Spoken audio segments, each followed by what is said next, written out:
ماشاء اللہ لا حول ولا قوۃ الا باللہ العلی العظیم۔ اعوذ باللہ من الشیطان الرجیم، بسم اللہ الرحمن الرحیم۔ الحمد للہ وکفیٰ والصلاۃ والسلام علی عبادہ الذین اصطفیٰ، اما بعد فرب اشرح لی صدری ویسر لی امری واحلل عقدۃ من لسانی یفقہوا قولی وقل رب ادخلنی مدخل صدق واخرجنی مخرج صدق واجعل لی من لدنک سلطانا نصیرا۔ بسم اللہ وباللہ وتوکلت علی اللہ۔ قال اللہ تبارک و تعالی فی سورۃ البقرہ، آیت نمبر 259۔ اعوذ باللہ من الشیطان الرجیم، بسم اللہ الرحمن الرحیم۔ او کالذی مر علی قریۃ وہی خاویۃ علی عروشها قال انا یحیی ہذہ اللہ بعد موتها فاماتہ اللہ مئۃ عام ثم بعثہ قال کم لبثت؟ قال لبثت یوما او بعد یوم قال بل لبثت مئۃ عام فانظر الی طعامک وشرابک لم یتسنہ وانظر الی حمارک ولنجعلک آیۃ للناس وانظر الی العظام کیف ننشزها ثم نکسوها لحما ثم نکسوها لحما فلما تبین له قال اعلم ان اللہ علی کل شیء قدیر۔ صدق اللہ العظیم۔ یہ آیت آیت الکرسی کے ذیل میں بیان ہو رہی ہے، اور یہ ایک دوسری مثال ہے اس بند کی جس میں اللہ تعالیٰ نے یہ فرمایا تھا کہ انسان کی نسبت اللہ کا جو کام ہے وہ یہ ہے کہ اللہ ولی الذین آمنوا، جو ایمان والے ہیں اللہ ان کا ساتھ دے گا، ان کا حامی ہوگا، ان کی طرفداری کرے گا، ان کے مسائل کو دیکھے گا، حل کرے گا۔ اور دوسری طرف جو تھے والذین کفروا اولیاؤہم الطاغوت، اس سے پہلے جو آیت تھی 258، اس میں جنہوں نے اپنے اولیاء طاغوتوں کو بنایا، جو ایمان بالطاغوت رکھتے تھے، ان کی مثال دی کہ جس نے جناب ابراہیم کے ساتھ بحث کی، مجادلہ کیا، اور اپنے اس ظاہری اقتدار کی وجہ سے اور اپنے ظاہری اقتدار کو اپنا طاغوت بنا کر اس نے اللہ کے نبی کا مقابلہ کیا، اور یقیناً وہ ناکام ہوا اور نامراد رہا، اور خراب ہوا اس کا سلسلہ اگلی زندگی کا۔ آج اس آیت میں دوسرے حصے کی مثال، وہ جو ایمان لے آتے ہیں، اللہ ولی الذین آمن، جو ایمان لے آتے ہیں تو اللہ ان کا بھی ولی ہوتا ہے، تو ان کی مدد کس انداز میں کرتا ہے، اس کی مثال یہ ہے جو آج ہم پڑھنے جا رہے ہیں۔ فرماتے ہیں کہ اس میں بھی علم ترا لگا ہوا ہے، یعنی وہ جو علم ترا پچھلی آیت میں تھا، علم ترا الی الذی حاج ابراہیم، تو یہاں بھی ایک طرح کا جناب نبی خاتم کو اور مسلمین کو کہا جا رہا ہے کہ آپ یہ بھی دیکھ لیں، یہ بھی ایک واضح مثال ہے، اس کو آپ دیکھیں۔ علم ترا، دیکھیں تو سمجھیں تو بہت ہی واضح چیز ہے، بہت ہی جانی پہچانی ہوئی، اور ایسے کہ بہت آسان ہے جیسے. او کلذی، یہ کلذی کون ہے، الذی کون ہے، اس بارے میں دوستوں کو پہلے عرض کیا ہے. خدا کریم نے جب نام نہیں لیا ہے، حالانکہ اب ایک اور مثال بھی اسی ضمن میں آئے گی اگلی آیت میں، جس میں خدا کریم نام لے گا. جب نام لے گا تو ہمیں بھی بہت آسانی سے نام لینے میں کوئی حرج نہیں. یہاں اس آیت میں اللہ فرما رہا ہے کلذی، اور اس کی طرح، اس بندے کی طرح، جیسے کہ پچھلی آیت میں بھی نام نہیں لیا ہے اللہ تعالیٰ نے اس شخص کا جس نے اپنے ایمان جو طاغوت پہ ایمان لے آیا اور طاغوتی بنا. یہاں اس آیت میں بھی اللہ تعالیٰ مثال دے کر کسی کا نام نہیں لے رہا ہے. کلذی، وہ جو تھا، یقیناً وہ کچھ اچھے درجے پہ ہی تھا کہ اللہ تعالیٰ نے اس کے ساتھ جو آگے معاملہ کیا اس سے پتہ چلتا ہے کہ وہ کوئی اللہ کا خاص بندہ ہی تھا، جس وجہ سے خدا کریم نے اس کے حالات کے مطابق اس کے ساتھ ایک معاملہ کیا، لیکن نام نہیں لیا. اب مفسرین اس چکر میں کہ تفسیر میں بھائی حتماً یہ چیزیں بھائی ہم کہیں نہ کہیں سے ڈھونڈ نکالیں، تو 3 نام اشارہ کیے گئے ہیں تفسیروں میں کہ یہ کلذی مراد. بعضوں نے کہا ہے کہ جناب عزیر ہیں، نبی تھے بنی اسرائیل کے. بعض نے کہا ہے نہیں جناب ارمیہ ہیں، بعض نے کہا نہیں جناب حزقیل ہیں. تینوں مختلف تفسیروں میں لکھا ہوئے اندازے ہیں یا جیسے بھی. اور یہ کہاں سے ہیں؟ زیادہ تر اس کا حصہ، یعنی یہ جو پچھلے انبیاء کی، خصوصاً بنی اسرائیل کے انبیاء کی جو باتیں ہیں جو تفسیروں میں آئی ہوئی ہیں، وہ نبی کریم کی طرف سے بیان شدہ نہیں ہیں. اگر کبھی کوئی نسبت ایسے دی بھی گئی ہے نبی کی طرف، تو بعض اوقات اس کو یوں سمجھا جائے کہ وہ اتنی صحیح روایت نہیں ہوتی ہے.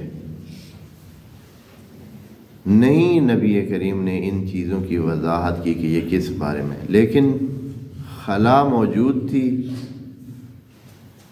مسلمانوں کی طرف سے چاہت موجود تھی کہ ہمیں پتہ چلے یہ کس کی بات ہو رہی ہے. وہ جو انسان میں تجسس ہوتا ہے، انہوں نے یہ مسائل رکھے کن کے سامنے؟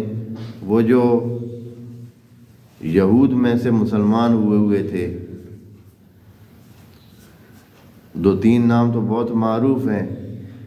انہوں نے بنا کے احبار میں سے کچھ جو ہے مسلمان ہوئے تھے، پھر انہوں نے کھلا میدان دیکھ کر کہ جو مسلمان ہیں، خصوصاً جو اس وقت اگوان تھے، ان کے پاس تو اتنا علم ہی نہیں تھا، علمی لحاظ سے وہ بہت کمزور تھے، کچھ معلومات ہی نہیں تھی. مسلمان جو تھے ان کے پاس، وعلیکم السلام. تو نتیجہ یہ ہے کہ وہ انہی لوگوں سے پوچھتے تھے.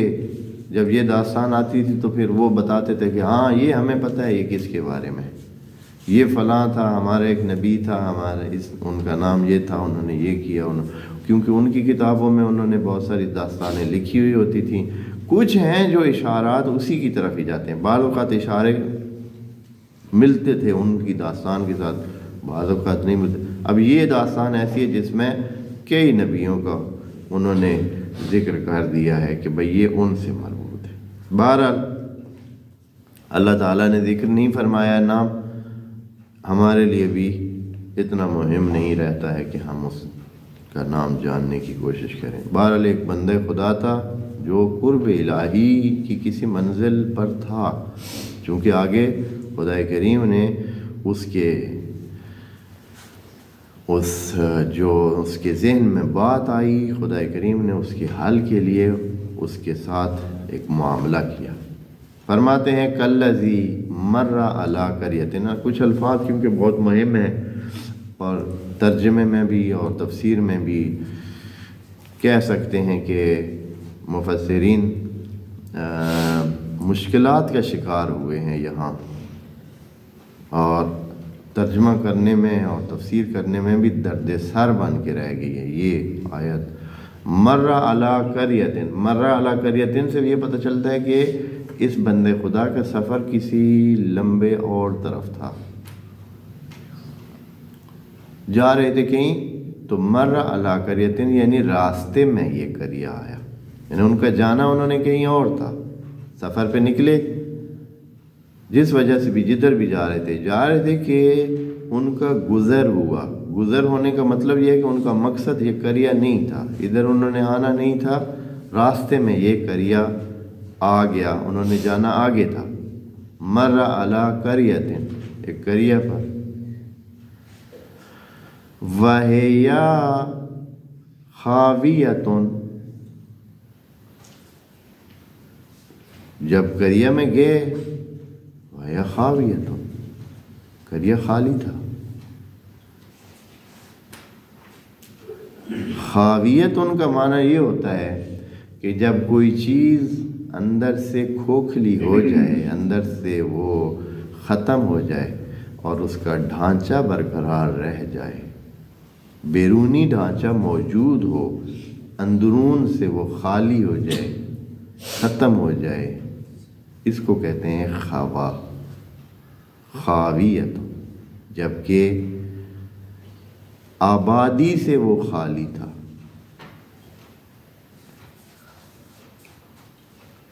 اب یہاں تھوڑی سی مشکل پیش آ گئی، آگے علی عروشہا لگا ہوا ہے، علی عروشہا عرش کہتے ہیں چھت کو،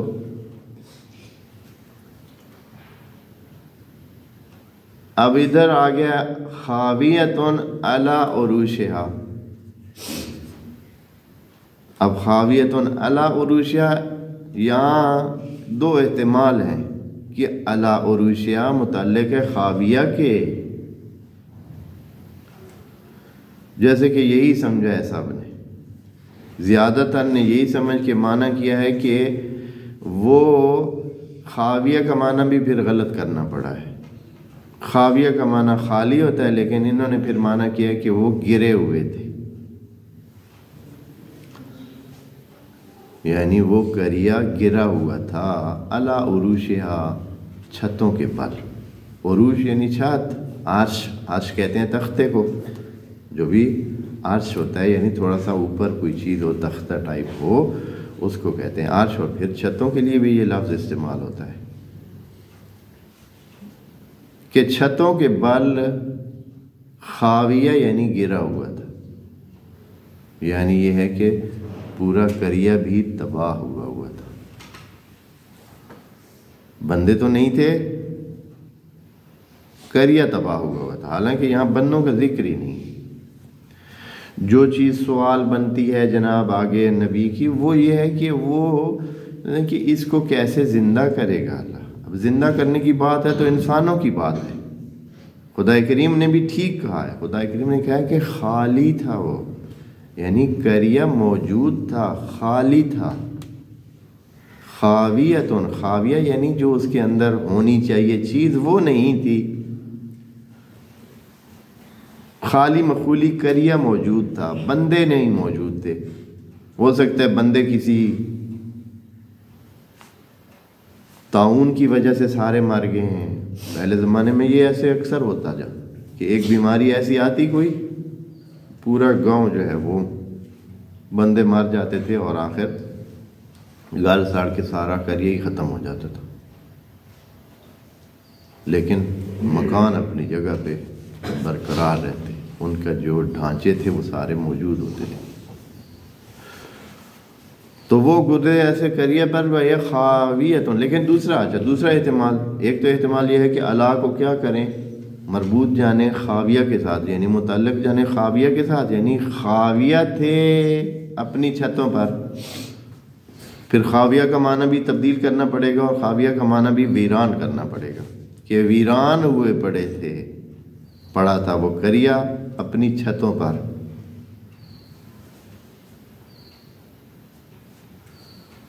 جبکہ دوسرا طریقہ یہ ہے کہ اس کو ایک جملہ حالیہ درمیان میں سمجھیں، وَهِيَ خَاوِيَةٌ پورا جملہ ہے، مبتدا اور خبر کا ایک پورا جملہ ہے، یعنی وَهِيَ خَاوِيَةٌ، قریہ کو انہوں نے دیکھا جو کہ بالکل خالی تھا،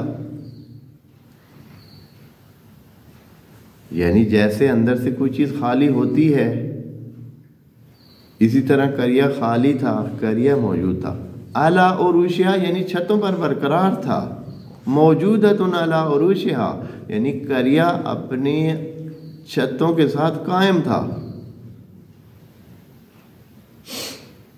اس کو یعنی متعلق جانے کیا اس کے ایک فعل محذوف کے جو کہ ثابتن، اس میں معذوف کے جو ہے رکھیں ہم اس کو متعلق جانے، ثابتن حاصلن کے، موجودن کے، یعنی موجودتن، مر علی قریۃ علی عروشہا، ایک قریہ پر گزرے کہ جو اپنی چھتوں کے ساتھ برقرار تھا، ٹھیک تھا، موجود تھا۔ اب یہاں سوال پیدا ہوا،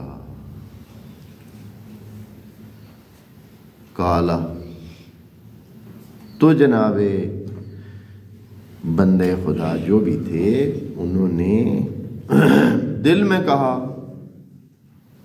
کالا یہ نہیں کہ کسی کو کہا، دل میں کہا، سوچا۔ آپ کو پتہ ہے کالا کے بارے میں، کالا کا فعل یہ بہت سارے دیگر افعال کی جگہ بھی استعمال ہو سکتا ہے، جیسے کہ سوچا کے بارے میں بھی کالا کہہ سکتے ہیں، کسی نے سوچا تو آپ کہہ سکتے ہیں کالا، کسی نے لکھا تو آپ کہہ سکتے ہیں کالا، اس نے لکھا تو آپ کہتے ہیں کالا، کسی نے سوچا تو بھی کہہ سکتے ہیں کالا، کسی نے حتیٰ کیا تو بھی حتیٰ استعمال ہو سکتا ہے، فعلا کی جگہ بھی کالا بعض اوقات استعمال ہوتا ہے۔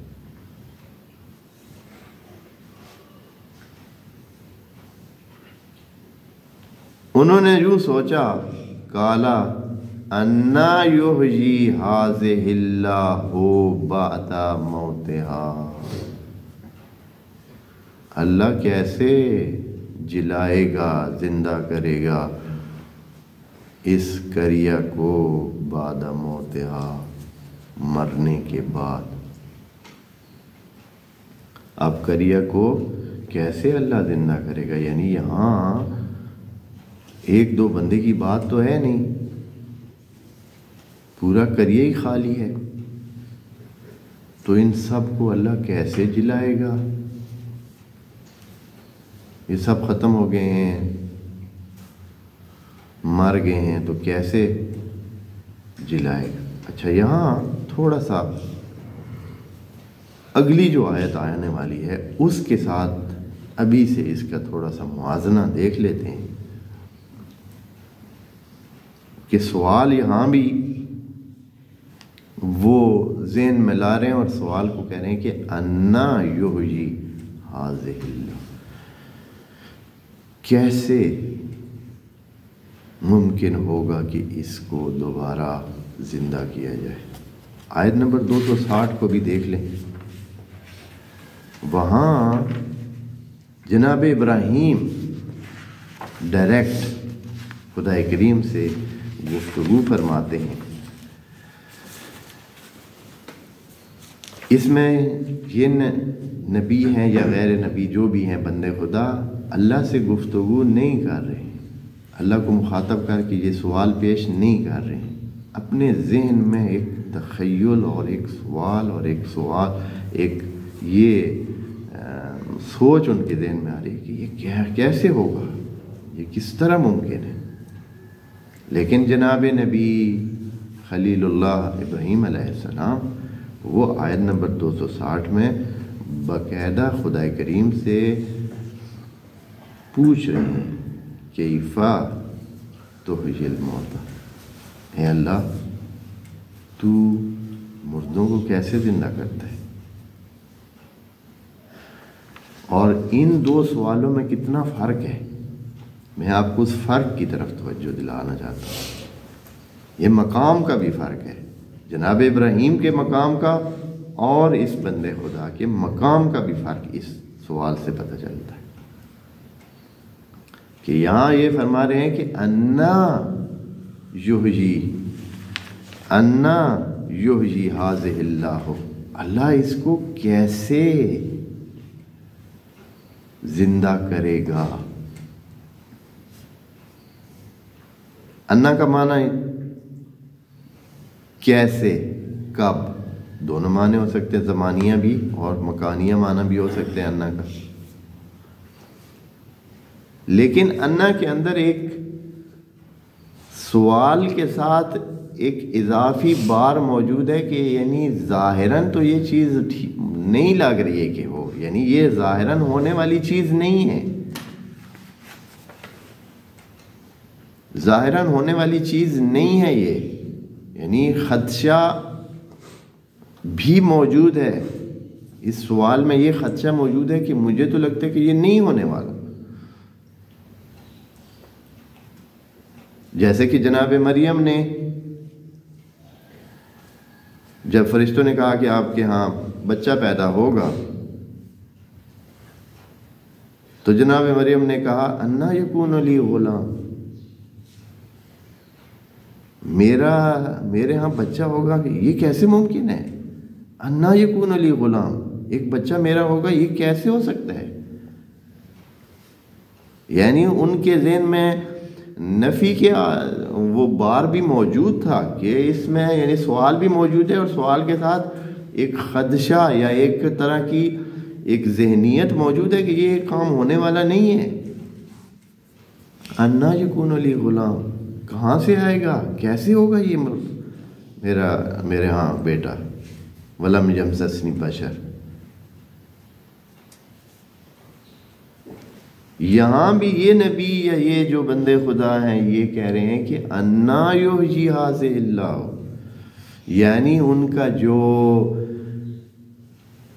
معرفت اور علم کا درجہ ہے وہ اس لیول کا ہے کہ ان کے ذہن میں ابھی کچھ گنجائش اس طرح کے سوال کی موجود ہے جس میں منفی رجحان بھی موجود ہے۔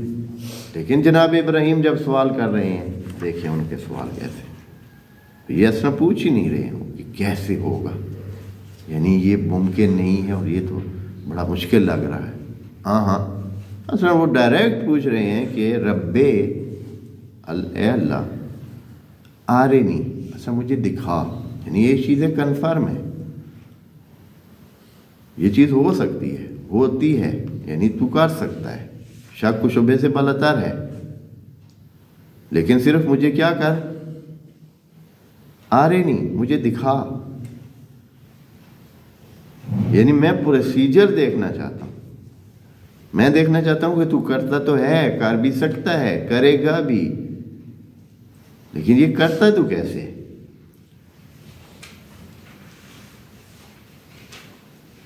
اور اس سے پتہ چلتا ہے کہ جناب ابراہیم کس لیول پر تھے۔ اور پھر آگے انہوں نے کہا ہے کہ خدا کریم نے آگے سوال کیا کہ اولم تؤمن، کیا تمہیں اس بات پہ ایمان نہیں ہے؟ تو حضرت نے کہا کہ بلا ولکن لیطمئن قلبی، اپنے دل کی اطمینان۔ اور پھر آگے انشاءاللہ جب آیت آئے گی تو بات کریں گے کہ یہ کون سا درجہ ہے۔ خوب فرماتے ہیں کہ انا یحیی ھذہ اللہ بعد موتہا، جب انہوں نے دیکھا کہ سارے افراد اس قریہ کے جا چکے ہیں، مر چکے ہیں، ختم ہو چکے ہیں، اس سے پتہ چلتا ہے کہ قریہ بہت پرانا لگ رہا تھا کہ یہاں چھتیں موجود ہیں، شہر کے مکانات موجود ہیں، لیکن لوگ نہیں ہیں، اور لگ بھی ایسے رہا ہے کہ سالہ سال سے یہ قریہ خالی پڑا ہے، یعنی ایک عرصہ ہو گیا ہے کہ یہاں کوئی بندہ نہیں ہے، جو اگر تھے بھی تو وہ مر کھپ گئے، ختم ہو گئے۔ اور بعید نہیں کہ وہاں لوگوں کی ہو سکتے ہڈیاں پڑی ہوں، یعنی کچھ آثار ان لوگوں کے مرنے کے کہ مر گئے ہیں لوگ اور بہت عرصہ ہو گیا ہے، اور اب ان کے جیسے کوئی حیوانات بعض جگہ پہ کہیں جنگل میں مثلا مرتا ہے تو وہ وہاں ہی جہاں پڑا ہوتا ہے وہاں ہی پڑے 10 سال 20 سال 30 سال بعد اس کی صرف وہاں ہڈیاں پڑی ہوتی ہیں، باقی کچھ بھی نہیں پڑا ہوتا۔ اس قسم کی صورتحال دیکھی انہوں نے، تو انہوں نے کہا ہے کہ انا یحیی ھذہ اللہ بعد موتہا، تو اللہ نے کیا کیا؟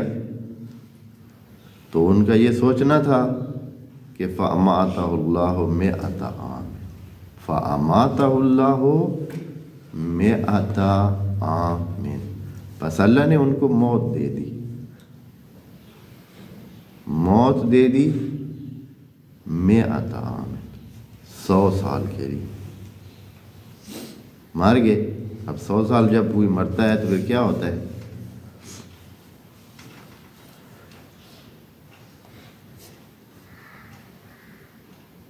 سو سال مرنے پر کتنے اثرات ہونے چاہیے، لیکن ان کو جیسے آیت بیان کر رہی ہے اور جیسے آگے چل کر سلسلہ چلتا ہے، اماتہ، صرف اللہ نے موت دی ان کو، باقی اثرات نہیں ہونے دیے،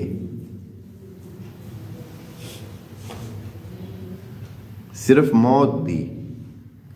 یہ نہیں کہ پھر ان پر باقی اثرات بھی پڑے، موت دے دی یعنی وہ دنیا سے، یعنی روح ان کی نکال لی، یا روح کو جیسے بھی تھا ان کو ایک خاص کیفیت دے دی جس میں وہ غافل ہو گئے، اس دنیا سے بالکل ان کا واسطہ کسی حوالے سے نہ رہ گیا، روح کو غائب کر دیا۔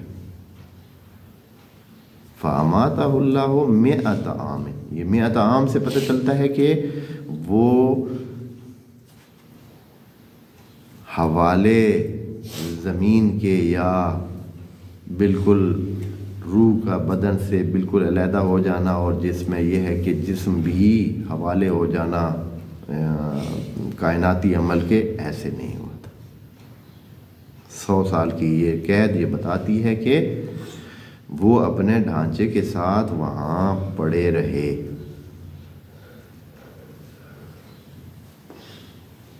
لیکن 100 سال ایسے ہی ان کو پڑے پڑے گزر گیا۔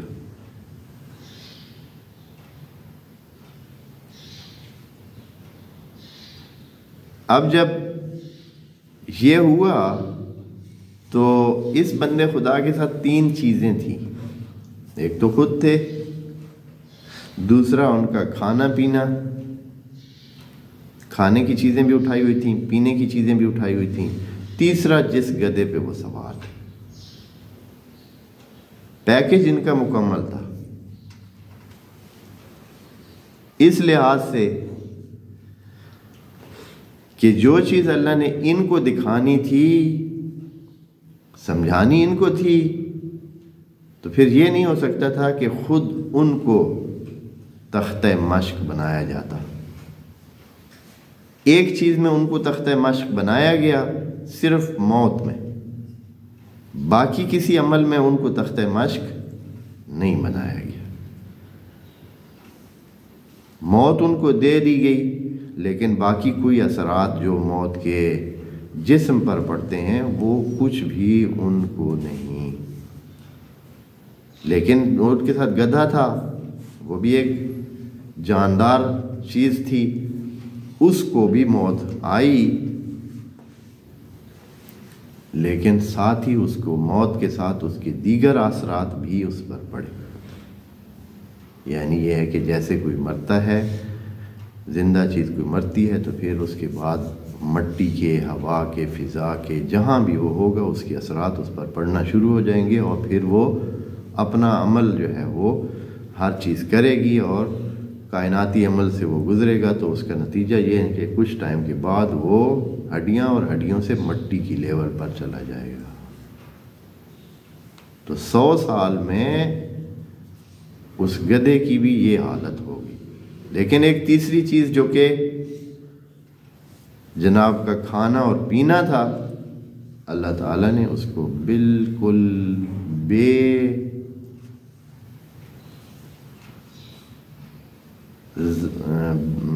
بالکل ہی سالم رکھا، اور کسی قسم کا بے عیب اور نقص اسی طرح جیسے وہ لائے تھے اسی حالت میں ہی برقرار رکھا۔ بس یہاں 3 عمل ہو گئے، یعنی 3 قسم کے کام بیک وقت ہو گئے۔ ایک کو صرف موت دی اور کچھ اور اثرات نہ پڑے، دوسری جگہ موت دی اور کائناتی عمل سے گزارا، اور تیسری چیز کو بالکل کچھ نہ ہونے دیا۔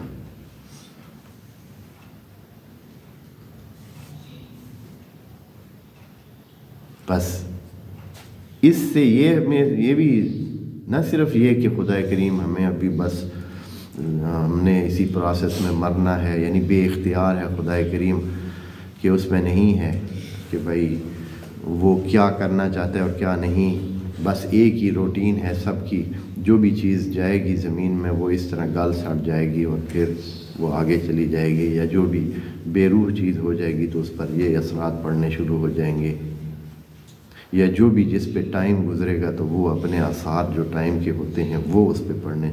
خدا کریم نے یہاں تینوں کاموں کو وہاں ایک علیحدہ انداز میں انجام دے کر یہ بتایا ہے کہ اس کی قدرت ہے، اس کی چاہت ہے کہ وہ جس چیز کو چاہے تو ٹائم اس پہ گزرتا ہے، جس چیز کا ٹائم روک لے اس کا ٹائم ہی رک جاتا ہے، اس کا وقت ہی رک جاتا ہے۔ یعنی اس کا مطلب یہ ہے کہ جناب بندے خدا جو بھی تھے وہ موت ان کو آئی، لیکن خدا کریم نے باقی تمام آثار کو ان پر روک دیا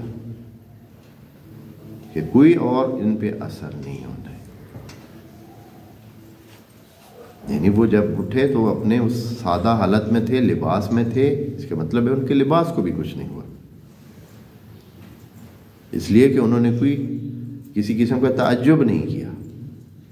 یعنی ان کے بعد میں تعجب نہ کرنا، ان کا بالکل پتہ ہی نہ چلنا، ان کو پتہ ہی نہیں چل رہا تھا کہ مجھے کچھ ہوا ہے یا نہیں، میں صرف سویا تھا۔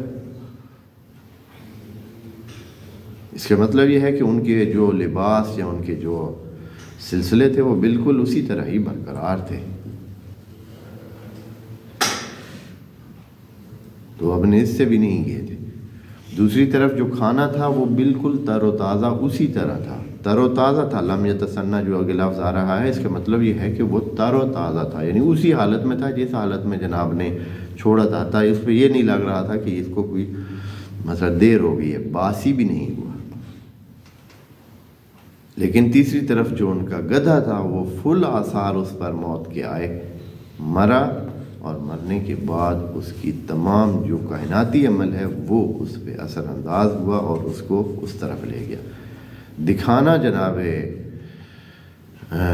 اگر جناب عزیر تھے یا جو بھی، یہ تھا کہ تمام جو ربوبیت ہے وہ اللہ کے ہاتھ میں، لہو ما فی السماوات و ما فی الارض، کہ اس کے دست قدرت میں ہے کہ کس چیز کو عمل کرنے دے، کس چیز کو عمل نہ کرنے دے۔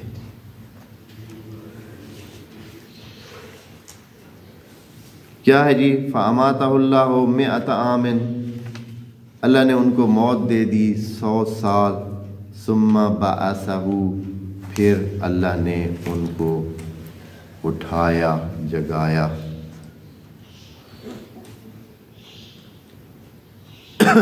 کالا، تو پھر اللہ تعالیٰ ان کے ساتھ مخاطب بھی ہو گیا۔ یہاں یہ جو کالا ہے، آیا اللہ تعالیٰ نے خود ان کے ساتھ بات کی؟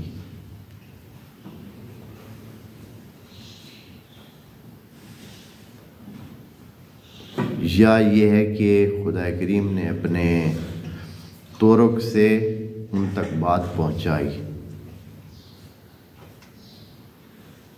کئی جگہ ایسے ہے کہ لگتا ہے کہ جیسے خدا کریم نے ان کے ساتھ خطاب کیا ہو، بات کی ہو، لیکن ہوتا یوں نہیں ہے۔ اللہ اپنے طریقے سے بات پہنچاتا ہے، اور اس کی دلیل آگے آئے گی کہ جیسے کہ خدا کریم یہاں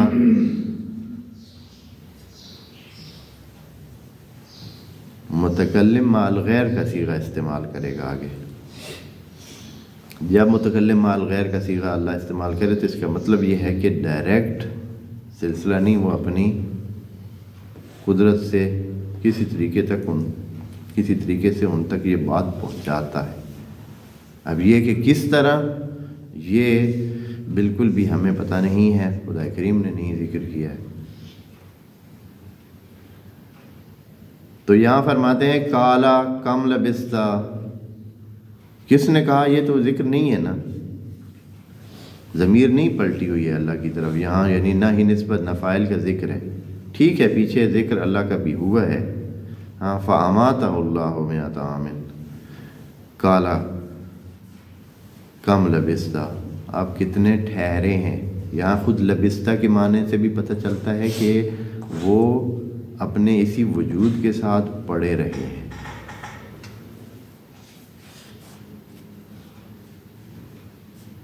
یعنی ان کے وجود کو کچھ بھی نہیں ہوا، ان کی وجود کے سارے حصے بالکل اسی طرح برقرار رہے ہیں. تو اللہ ان سے پوچھ رہا ہے کہ کم لبستہ،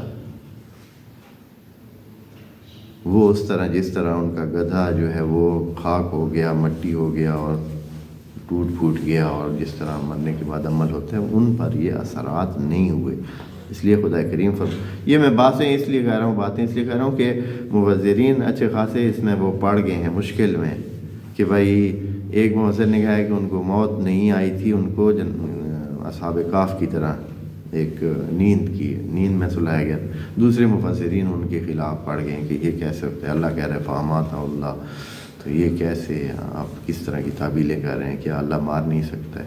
تو بہرحال اس چکر میں پڑ گئے ہیں. تو وجہ یہ تھی کہ یہ جو ہے اس مسئلے کو تھوڑا سا، چونکہ خدا کریم کہتے تدبر کریں اور اس کے داستان کے بہت سارا حصہ جو ذکر نہیں ہوا ہے اس کو خود سیٹ کریں ان الفاظ کے مطابق جو یہاں آئے ہوئے الفاظ کو ایک رہنمائی سمجھیں، اور وہ سارے داستان کے باقی پہلو خود سے آپ لگا لیں جو ان الفاظ کے مطابق بنے. تو کم لبستہ، اللہ نے فرمایا کہ کتنا آپ ادھر رکے ہیں. لبستہ یعنی رکنا.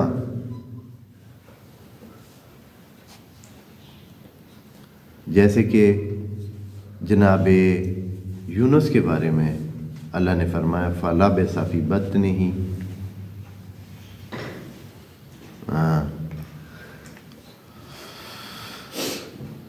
لَلَبِثَ فِي بَطْنِهِ، آخر تک کہ وہ ان کے بطن میں رہ ہی جاتا، ادھر ہی رکا رہتا، پتہ نہیں کب تک، اِلَى يَوْمِ يُبْعَثُونَ تک.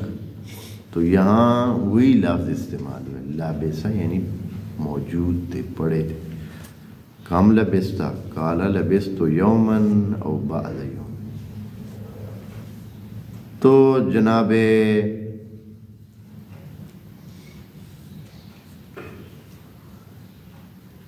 عزیر ظاہراً جس طرح بعض کہتے ہیں یا جو بھی تھے، وہ فرماتے ہیں مجھے بار بار وہ بندے خدا کہہ کر اس سے پھر کوئی لفظ کہنا ہی پڑ رہا ہے، آخر نام لینا پڑ جاتا ہے. تو انہوں نے کہا کہ لبست یومن او بعض یوم، میں ایک وقت یا اس سے بھی تھوڑا وقت، یومن اچھا خاصا ٹائم ہوا ہے.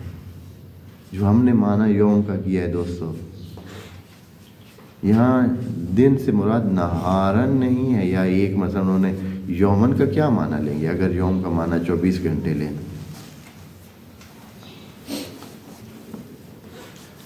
اکثر مفسرین یا بالکل بہت سارے، یعنی کہہ سکتے ہیں 90% مفسرین اس چیز کی طرف توجہ نہیں کرتے. یوم سے مراد یہی دن کا ٹائم لیتے ہیں، یعنی جو جس کو نہار کہتے ہیں. قرآن نے یہ جو ہمارا دن والا ٹائم ہے اس کا نام کیا رکھا ہے؟ نہار ہے. یہ یومن، اگر یوم کا معنی یہ لینا ہے، یوم کا معنی اگر 24 گھنٹے ہے تو پھر یعنی وہ یہ کہہ رہے ہیں کہ میں 24 گھنٹے سویا ہوں یا 24 گھنٹے سے کم. یومن کا معنی یہی بننا ہے نا. اگر یوم کا معنی یہ جو 24 گھنٹے ہم لیں، جیسے ہم ایک دن کہتے ہیں، صبح سے شام تو وہ نہیں کہہ رہے ہیں، یومن یعنی ایک اچھا خاصا ٹائم، او بعد یوم یا وقت کا کچھ حصہ، یعنی مجھے پتہ نہیں۔ اصل میں وہ یہ کہنا چاہتے ہیں کہ مجھے صحیح پتہ نہیں، کیونکہ ٹائم بہت سارا گزر گیا ہے۔ 100 سال کے بعد دوبارہ وہ اس صورتحال میں آئے ہیں۔ اور یہ کیوں کہا ہے یومن، یعنی ان کو کیونکہ اتنی یہ گہری نیند جس طرح انسان کو ہوتی ہے اور پتہ نہیں ہوتا ہے کہ وہ کتنا ٹائم سویا ہے، بہت گہری نیند میں انسان کو پتہ نہیں ہوتا ہے کہ وہ کتنا ٹائم سویا ہے، تو انہوں نے کہا یومن یعنی اچھا خاصا ٹائم ہوا ہے۔ یہ نکرہ لگا کر انہوں نے یہ بتانا چاہا کہ ٹھیک ٹھاک ٹائم ہو گیا۔ پھر کہا او بعض یوم، کیوں اس طرح کہا؟ چونکہ جیسے ہی انہوں نے آنکھ کھولی اور سوچا، جب سوال آیا تو سوچ آئی، پہلے تو سوچ ہی نہیں آئی، سوال آیا تو سوچ آئی۔ جب یہ منہ سے جملہ نکلا، آس پاس میں دیکھا کہ ساری حالات تبدیل ہیں، حالات وہ نہیں ہیں۔ یقیناً باقی جہان کی کائناتی عمل تو وہ تو ہو رہا تھا، ممکن ہے وہاں کوئی اس وقت کچھ بوٹا نہیں تھا، وہاں پورا جنگل بنا ہوا تھا۔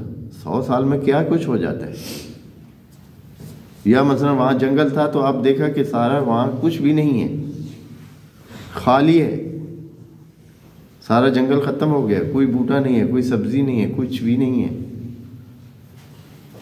یعنی سارا وہ جو ان کے آس پاس کا سلسلہ تھا وہ سب یقیناً 100 سال میں تبدیل ہو چکا تھا۔ تو ایک دم انہوں نے کہا کہ کافی سارا ٹائم ہوا ہے مجھے سوتے ہوئے۔ پھر کہا کہ لگتا ہے کچھ ہوا ہے، پہلے تو اپنی اس سخت نیند کی وجہ سے یا سخت اس جو گہرے دور ہونے کی وجہ سے، بالکل غافل ہو جانے سے، یعنی دنیا سے کٹ آف ہونے کی وجہ سے، اور وہ بھی اتنا عرصہ، تو بالکل ان کو لگا کہ بہت کوئی گہری نہیں، کافی ٹائم پڑا رہا ہوں۔ لیکن بعد میں جب ان کو سوال آیا اور انہوں نے آس پاس میں دیکھا، کہا کہ ہاں کچھ ٹائم ہوا ہے، بعض یوم۔ اور اگر سادہ معنی جو اکثر مفسرین والا آپ نے لینا ہے تو اس کا معنی یہ ہے کہ پورا دن سویا ہوں، یا پھر یعنی روشنی والا دن کا حصہ وہ سویا ہوں، یا پھر دن کا کچھ حصہ سویا ہوں۔ اور بعد آیا تو جواب آیا کالا بل لبستا مئۃ عام، ایسے نہیں ہے جیسے آپ سوچ رہے ہیں، بلکہ آپ یہاں پڑے رہے ہیں، رکے ہیں، موجود رہے ہیں، کتنا؟ 100 سال۔ اس کے بعد کہانی کا باقی حصہ بھی ہے جو انشاءاللہ ہم اگلے سیشن میں دیکھیں گے۔